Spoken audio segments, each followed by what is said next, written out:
sobat, jumpa lagi melanjutkan kisah Ogo Sosro dan Sapu Inten untuk sobat semua. Kali ini dalam episode Maiso Jenar menempa Laskar Banyu Biru. Selamat menikmati. Salam budaya.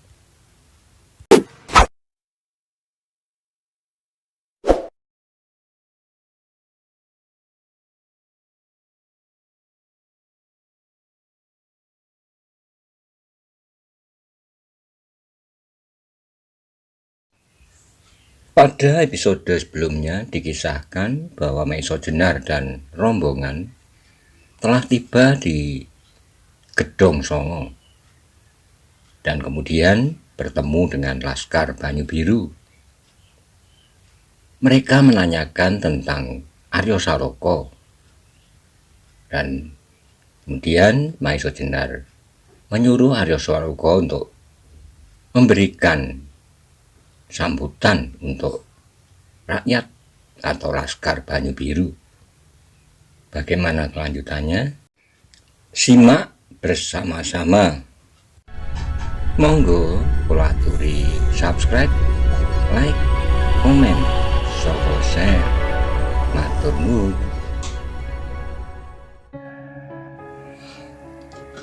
Karena itulah rombongan itu bukan saja rombongan orang-orang yang menyingkirkan diri, namun mereka termasuk perintis-perintis pula dalam perluasan daerah pertanian Banyu Biru.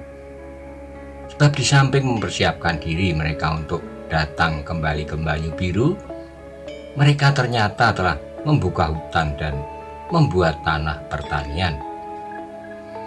Pada hari-hari berikutnya, Maiso Jenar, Aryo Saloko dan kawan-kawannya sempat melihat kesiapsiagaan anak-anak Banyu Biru itu. Mereka mendapat kesempatan untuk melihat anak-anak Banyu Biru itu berlatih. Mula-mula Maiso Jenar menjadi heran melihat kemajuan yang pesat dibandingkan masa-masa Banyu Biru beberapa tahun yang lalu. Justru setelah mereka didorong ke tengah-tengah hutan. Tapi keheranan itu kemudian lenyap ketika ia melihat Mantingan dan Wirosobo berada di antara mereka. Agaknya kedua orang itu di samping Penjawi dan Bantaran yang telah bekerja mati-matian untuk melatih anak-anak Banyu Biru itu. Melihat tingkat pengetahuan Laskar Banyu Biru itu, Aryo Saloko pun berbangga pula. Ternyata bahwa mereka lebih maju daripada Laskar Gedangan. Sebaliknya, apa yang diduga Bantaran sebelumnya ternyata benar-benar terjadi. Dengan kehadiran Aryo Saloko, Laskar Banyu Biru merasa mendapat suatu karunia yang tiada taranya. Mereka menjadi semakin teguh pada tekadnya kembali ke Banyu Biru. Tapi meskipun demikian, Bantaran, Penjawi, dan beberapa orang pemimpin Laskar Banyu Biru itu masih tetap bimbang. Bukan karena meragukan kesetiaan laskarnya yang menurut penilaiannya telah menyerahkan diri mereka bulat-bulat sampai tetes darah terakhir, tetapi sebagai seorang pemimpin, mereka berkewajiban menilai kekuatan mereka sendiri untuk diperbandingkan dengan kekuatan lawan mereka. Mereka harus tidak menutup mata terhadap kenyataan yang ada. Mereka harus memperhitungkan bahwa Laskar Pamingit yang bergabung dengan sebagian orang-orang Banyu Biru yang tidak setia, terdapatlah nama-nama besar seperti Ki Ageng Lembusuro dan Sawung Sariti. Di samping itu, Bantaran dan kawan-kawannya selalu meragukan apakah kira-kira yang akan dilakukan Ki Ageng Surodipoyono apabila benar-benar terjadi bentrokan antara dua kekuatan itu. Di pihaknya ia yakin bahwa Kebo Kanigoro dapat diketengahkan. Bantaran pernah melihat sendiri paman guru Maiso Jenar itu berhasil menyelamatkan diri setelah bertempur melawan 10 orang pengawal Lembusuro. Tetapi bila Ki Ageng Surodipoyono melibatkan diri dalam perselisihan itu, apakah Kebo Kanigoro dapat mengimbanginya? Kemudian Bantaran harus menilai Maiso Jenar pula. Dahulu sepengetahuannya Maiso Jenar memiliki ilmu setingkat dengan Gajah Suro.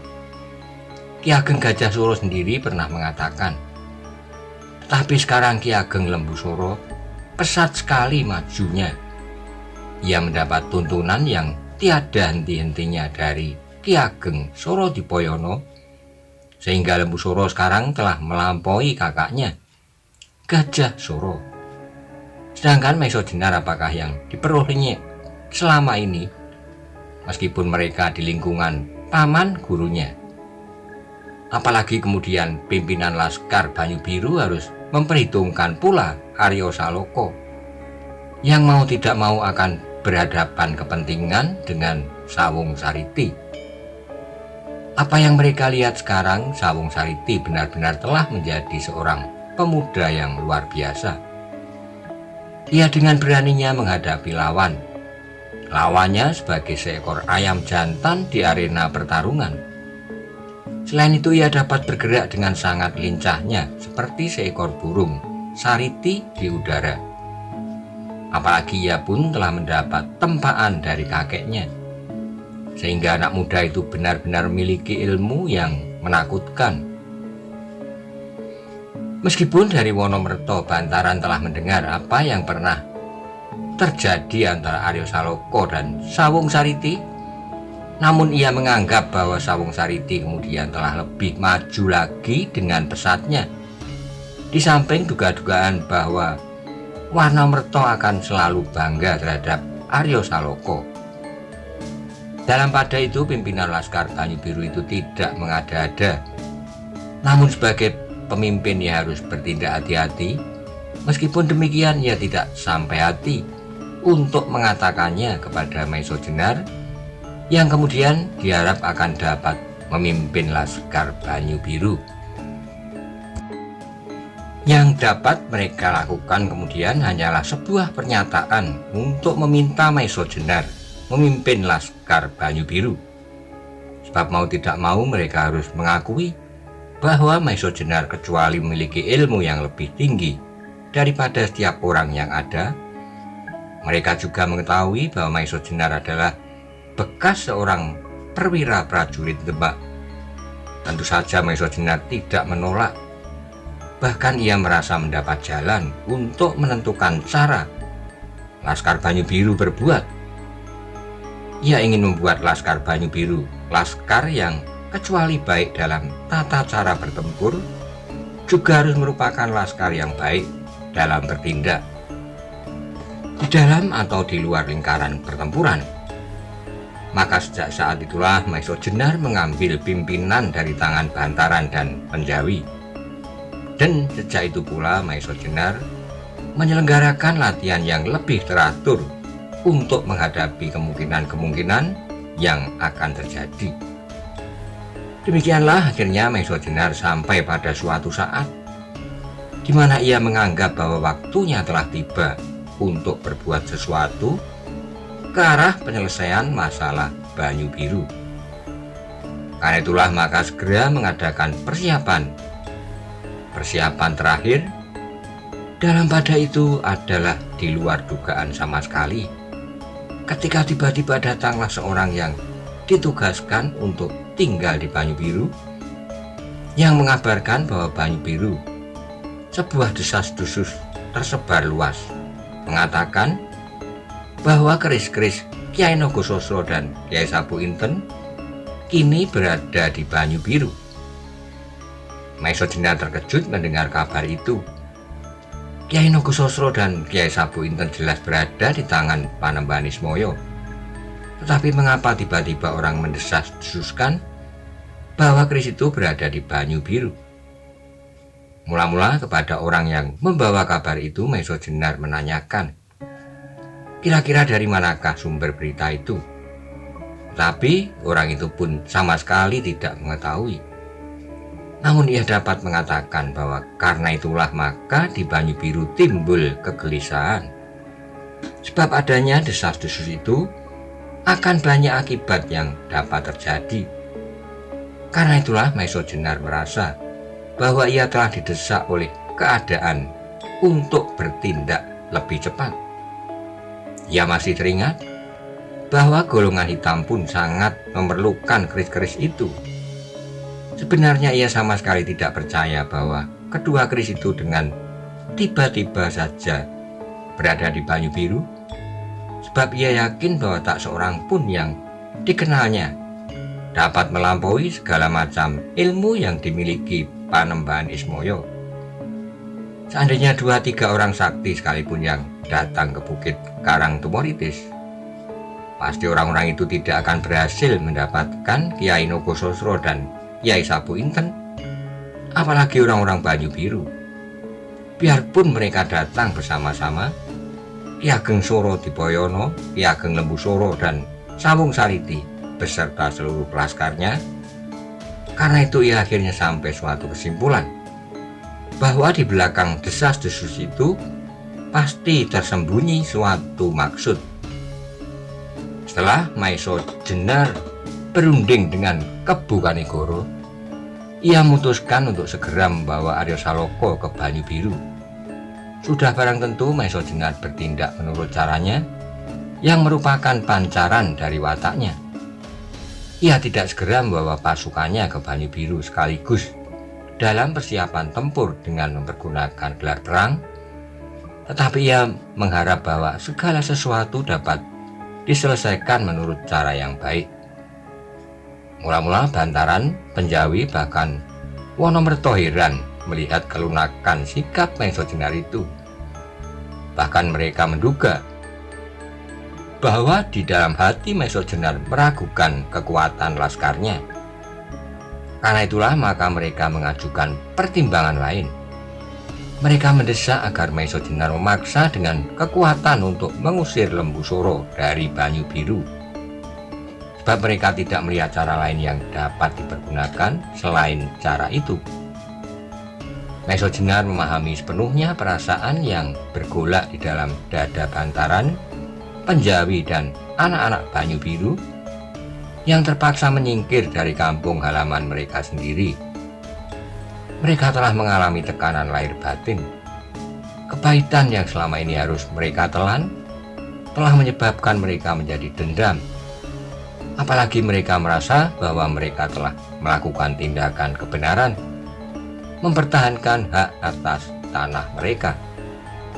Mereka dikejar-kejar, dimusuhi, ditangkap, dan segala macam usaha yang lain untuk menakut-nakuti agar mereka melepaskan kesetiaan mereka terhadap tanah mereka. Tetapi ternyata lebih baik mereka menyingkirkan diri, meninggalkan kampung halaman untuk tetap mempertahankan pendirian mereka, mempertahankan kesetiaan mereka terhadap tanah pusaka mereka, terhadap tanah tercinta. Karena itu Maesho Jenar harus bersikap hati-hati terhadap mereka. Ia tidak dapat demikian saja memaksa mereka untuk melepaskan dendam mereka, tapi ia harus berusaha membubuhkan dari dalam diri mereka masing-masing pengertian tentang apa yang akan mereka lakukan. Dengan penuh kebijaksanaan berkatalah Maesho Jenar kepada Bantaran, Penjawi beserta para pemimpin laskar Banyu Biru, "Saudara-saudaraku, kalau kalian gagal untuk menginjakkan kaki kalian beserta Aryo Saloka kembali ke Banyu Biru, akulah orang pertama akan menyatakan penyesalan yang sedalam-dalamnya. Dan akulah orangnya yang akan menerjunkan diri, mengorbankan segala yang ada padaku untuk kepentingan kalian. Sebab aku telah menerima penyerahan dari Kakang Gajah Soro atas putranya Aryo Saloka beserta segala kelengkapan atas dirinya, di antaranya kedudukan kepala daerah Perdikan Banyu Biru. Karena itu percayalah bahwa aku akan bekerja keras untuk melaksanakan pekerjaan itu." Setelah menarik napas jenak, Maesho Jenar meneruskan, "Tapi berilah aku kesempatan menyelesaikan menurut cara yang akan aku tempuh. Pertama-tama aku akan berusaha untuk menempuh jalan yang sebaik-baiknya. Lembu Soro adalah adik Gajah Soro. Aku masih ingin melihat bahwa masih ada hubungan dari mereka berdua, hubungan yang sangat dekat. Mereka dialiri darah dari sumber yang sama. Apabila cara ini tidak berhasil, barulah aku akan mempergunakan cara lain, membawa kalian serta. Tetapi ingat bahwa apa yang kalian lakukan bukanlah pembalasan dendam. Yang kalian lakukan adalah mengambil hak kalian kembali, hak atas tanah kalian dan hak atas pimpinan daerah kalian. Karena itu maka yang harus kalian lakukan adalah sesuai dengan tujuan itu. Jangan ada di antara kalian yang mempergunakan kesempatan ini untuk kepentingan diri sendiri, melepaskan dendam pribadi kepada orang-orang yang sama sekali tidak ada sangkut pautnya dengan perjuangan kalian mengambil kembali kampung halaman kalian. Kesetiaan kalian. Selanjutnya Maiso Jenar mengatakan, aku percaya bahwa kalian akan dapat menunjukkan kebesaran jiwa kalian yang dengan demikian akan menunjukkan pula perbedaan antara kalian dengan orang-orang yang berjiwa kerdil, yang hanya mengenal kepentingan diri daripada kepentingan bersama. Dengan demikian pekerjaan kalian hanya terbatas sampai hak atas tanah perdikan itu kembali. Seterusnya kalian tidak perlu berbuat apa-apa lagi, yang barangkali malah akan menyuramkan nama kalian. Yang harus kalian ingat pula bahwa kecuali kalian dan orang-orang Pamingit itu masih ada orang-orang yang termasuk di dalam barisan golongan hitam. Tidak mustahil kalau mereka akan mengambil setiap kesempatan mengail di air keruh. Kalau kalian kemudian terlibat dalam permusuhan yang berlarut-larut, maka dengan senangnya mereka akan datang dan membangun istana kemenangan di atas bangkai-bangkai kalian tanpa bersusah payah lagi. Bantaran Penjawi Wonomerto beserta para pemimpin Laskar Banyu Biru menundukkan kepala mereka.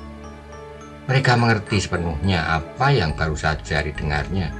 Di dalam hati mereka terbesitlah pengakuan atas kebenaran kata-kata itu.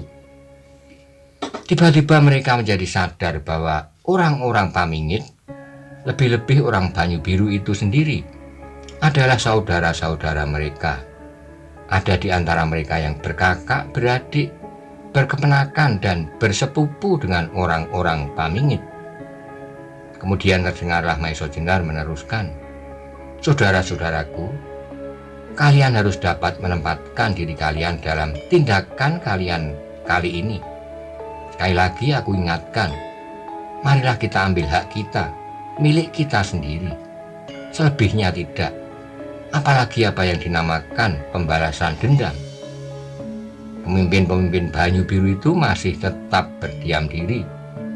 Namun tanpa mereka sadari mereka telah mengangguk-anggukkan kepala mereka sebagai suatu pernyataan setuju atas segala uraian Maiso Jenar. Sehingga kemudian Maiso Jenar mengakhiri pertemuan itu dengan minta doa restu kepada segenap Laskar Banyu Biru. Ia minta diri untuk pergi ke Banyu Biru. Beberapa orang dimintanya ikut serta untuk menyaksikan apa yang akan mereka bicarakan. Di antaranya adalah Wonomerto, Bantaran, Penjawi, dan Kebu Kanigoro. Kali ini Maiso Jenar menganggap belum waktunya membawa serta Aryo Saloko. Rombongan ini tidak lebih daripada sebuah rombongan utusan dari Aryo Saloko selaku orang yang berhak atas daerah perdikan Banyu Biru mengadakan pembicaraan pendahuluan mengenai hari kemudian Banyu Biru. Maiso Jenar masih menyaksikan apakah keselamatan Aryo Saloko tidak terancam bila ia dibawanya serta bersama-sama dengan rombongan itu.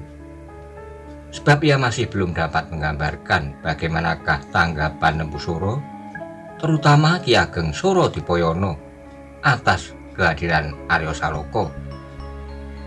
Demikianlah rombongan utusan itu dilepas dengan debaran hati segenap Laskar Banyu Biru yang terpaksa menyingkir ke daerah Candi Gedong Songo.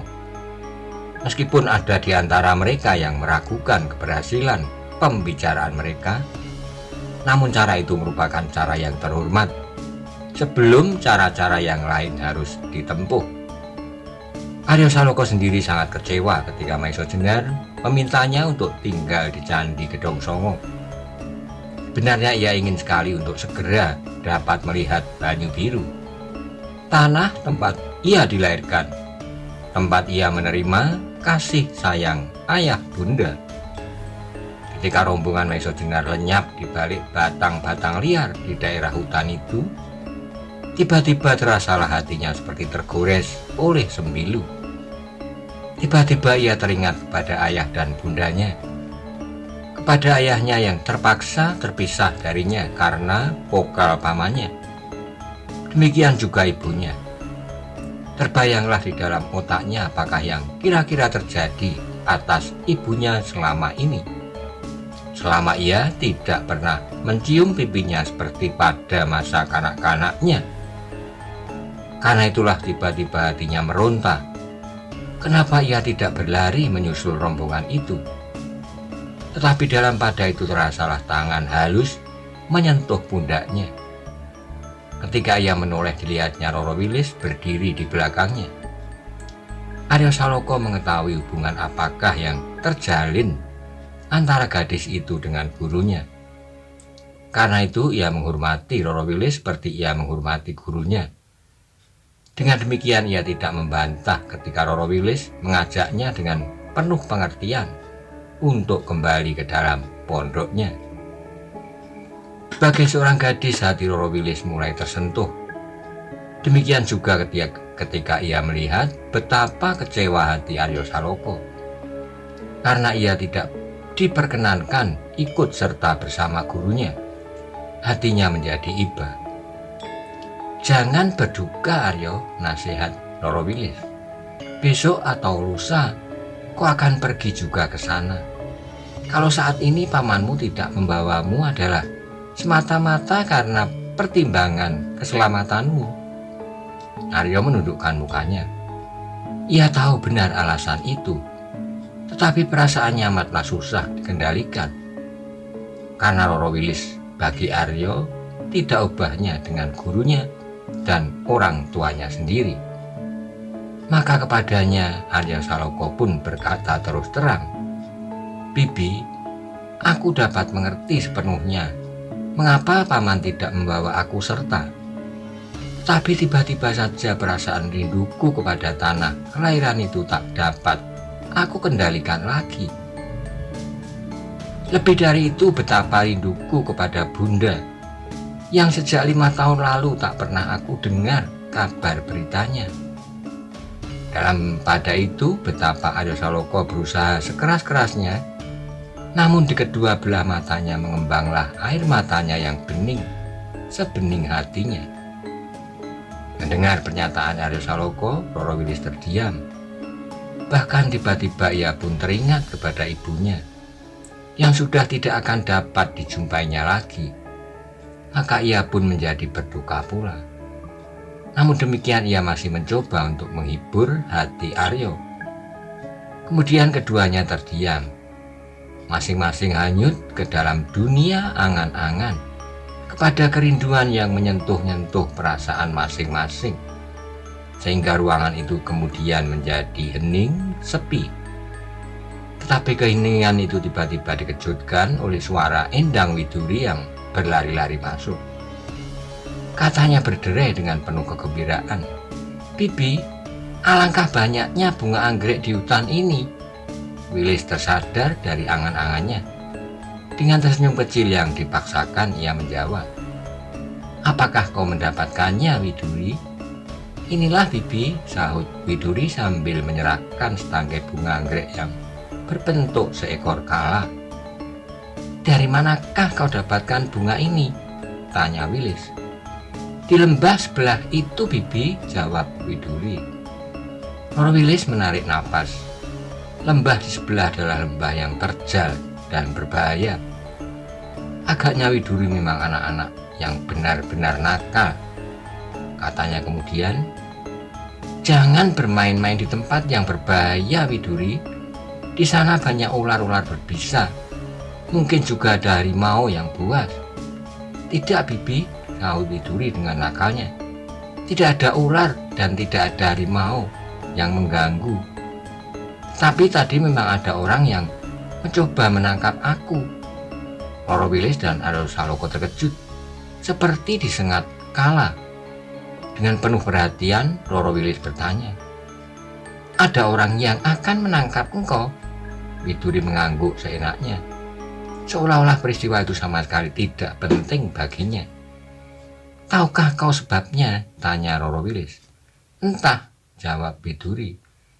Mungkin orang itulah yang menanam anggrek ini. Mustahil, sahut Aryo Saloka.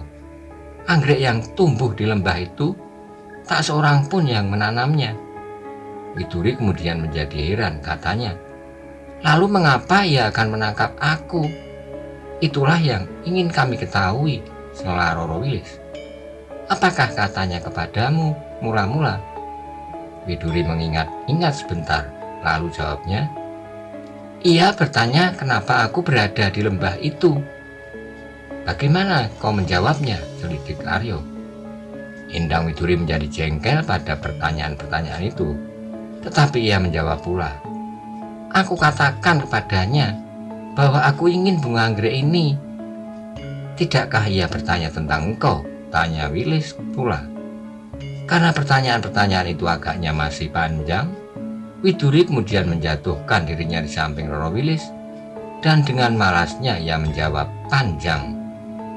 Sebab ia tahu bahwa kemudian pertanyaan-pertanyaan masih akan mengalir seperti banjir, katanya. Ya, ia bertanya tentang aku. Ia bertanya siapakah namaku dan dari manakah aku datang. Aku datang bersama siapa dan untuk apa?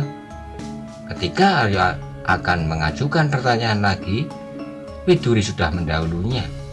Aku jawab semuanya. Aku bernama Endang Widuri. Aku datang dari Karang Tumoritis. Aku datang bersama sahabatku yang bernama Aryo Saloka, putra kepala daerah Perdikan Banyu Biru, yang datang untuk mengambil haknya kembali dari tangan pamannya yang jahat. Kau katakan itu semua, sela Wilis dengan cemas. Ya, aku katakan semua itu. Aku katakan bahwa bersama-sama dengan kami datang pula ayah ke Bokanigoro, Maiso Jenar yang perkasa bersama bibi Roro Wilis yang cantik. Shh, potong Roro Wilis. Jangan nakal, bisiknya. Mau tidak mau ia harus tersenyum, namun berita itu bagi Aryo Saloka dan Roro Wilis merupakan berita yang cukup penting. Karena itu ia ingin kelanjutan cerita Widuri, meskipun ia tidak sabar mendengar cara Widuri berkisah. Lalu apakah yang dilakukannya? Tanya Aryo Saloka. Orang itu tiba-tiba menjadi sangat menakutkan. Matanya terbelalak dan dengan marah ia memaksa aku untuk ikut serta bersamanya, jawab Widuri. Wilis menarik nafas sekali lagi. Pasti ada hal-hal yang sama sekali tidak pada tempatnya. Apakah orang itu bukan orang di antara kita di sini? Tanya Wilis. Mendengar pertanyaan Roro Wilis, Endang Widuri tertawa lalu jawabnya, pasti bukan, Bibi. Kalau orang itu salah seorang di antara kita, pasti ia tidak akan bertanya tentang aku. Sekali lagi Roro Wilis terpaksa tersenyum, katanya. Maksudku adalah untuk menguatkan dugaanku bahwa orang itu pasti mempunyai kepentingan yang rahasia terhadap kita di sini, terhadap keseluruhan kekuatan anak-anak Banyu Biru. Endang Widuri mengerutkan keningnya. Agaknya baru sekarang ia sadar bahwa apa yang dilakukan oleh orang itu adalah jauh lebih berbahaya daripada seorang pemilik anggrek yang kehilangan bunganya. Karena itu tiba-tiba ia bercerita dengan penuh minat. Bibi, memang agaknya orang itu sangat aneh. Ketika ia marah kepadaku minta maaf.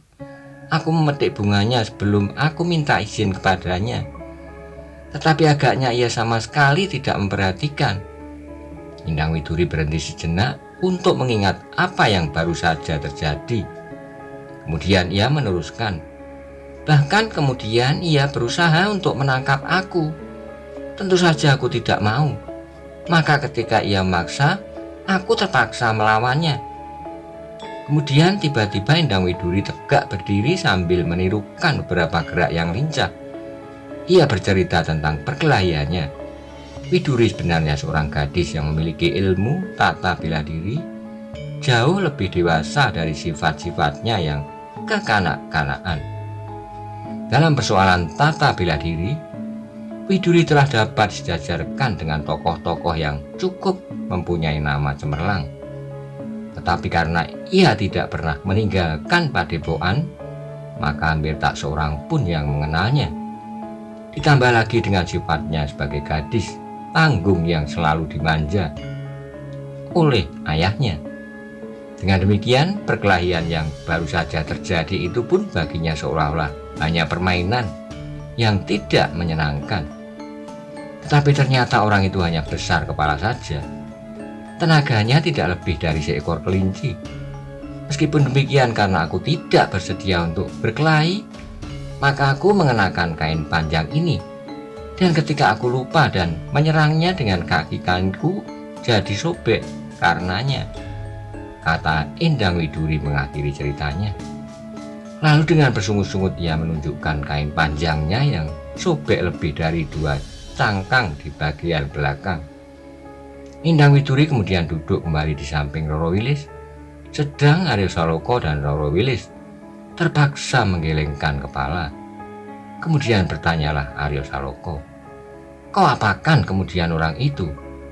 Ia kemudian melarikan diri dan lenyap di dalam gerumbul-gerumbul liar di lembah itu, jawab Endang Widuri. Berita itu bagi Roro Wilis dan Aryo Saloka sangat penting artinya. Karena itu kemudian Aryo minta diri untuk menemui Mantingan, Wirosobo dan Jalodri yang selama Maiso Jenar bersama-sama beberapa orang pergi ke Banyu Biru. Merekalah yang diserai pimpinan atas anak-anak Banyu Biru. Berita itu sangat penting, Anggir, kata Mantingan setelah dengan seksama mendengarkan cerita Aryo Saloka tentang Endang Widuri. Bagaimana mungkin penjagaan kita yang kuat dapat diterobos kalau bukan oleh orang yang cukup tangguh? Meskipun demikian, aku heran juga bahwa Endang Widuri dapat mengalahkannya, lanjut Mantingan. Tiba-tiba Aryo Saloka menjadi bangga atas pujian itu, pujian untuk Endang Widuri.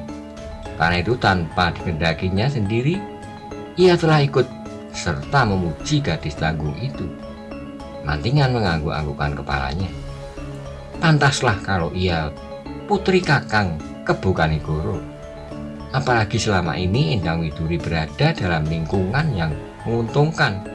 Bersama-sama dengan Anggir, gadis itu merupakan pasangan berlatih yang mengagumkan, gumamnya kepada Aryo Saloka. Terasa wajah Aryo Saloka menjadi panas. Maka berusahalah ia menjawab, "Apakah paman pernah melihat aku atau Widuri berlatih?" Mantingan tertawa lirih. Umurnya yang telah menjangkau lebih dari setengah abad itu telah menjadikannya orang yang cukup mengenal perasaan seseorang, apalagi berhubungan dengan pekerjaannya sebagai seorang dalang. Karena itu ia tidak melanjutkan guruannya, apalagi persoalan yang dihadapinya cukup penting, sehingga segera ia kembali pada persoalan berita yang dibawa oleh Endang Widuri. Apakah yang sebaiknya kami lakukan?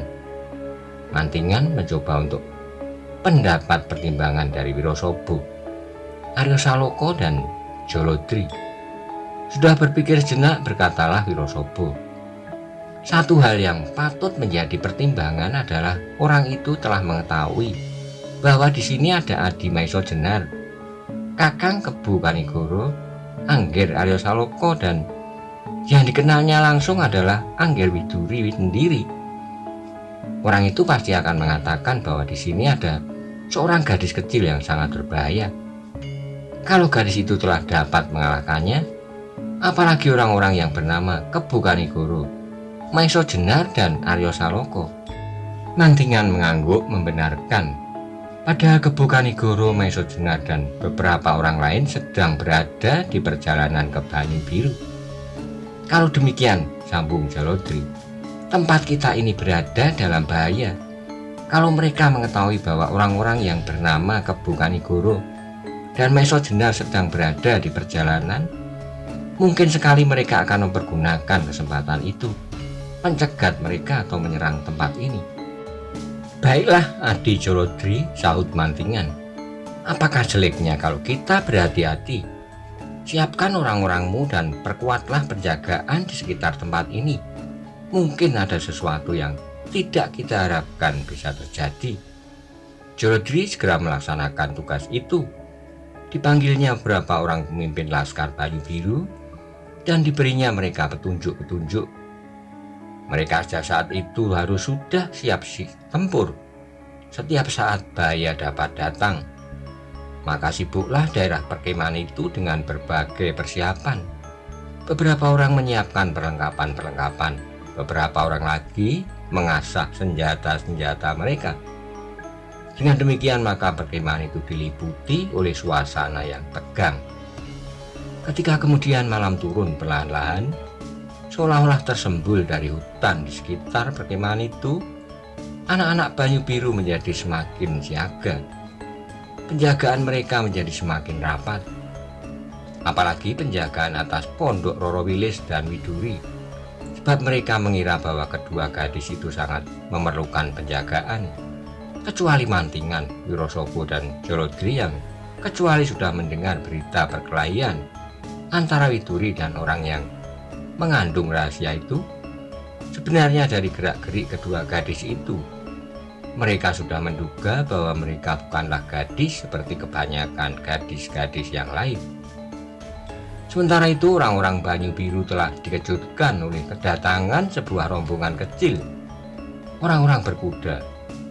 Dua orang yang di depan mempunyai perawaan yang sedang, tegap dan kuat. Seorang memakai baju hijau gadung, kain lurik hijau gadung pula. Di atas kuping kanannya terselip sekuntum bunga melati hutan. Dan di sebelahnya yang seorang lagi berbaju lurik bergaris-garis tebal berwarna coklat dan berkain lurik merah soko, berikat kepala biru gelap.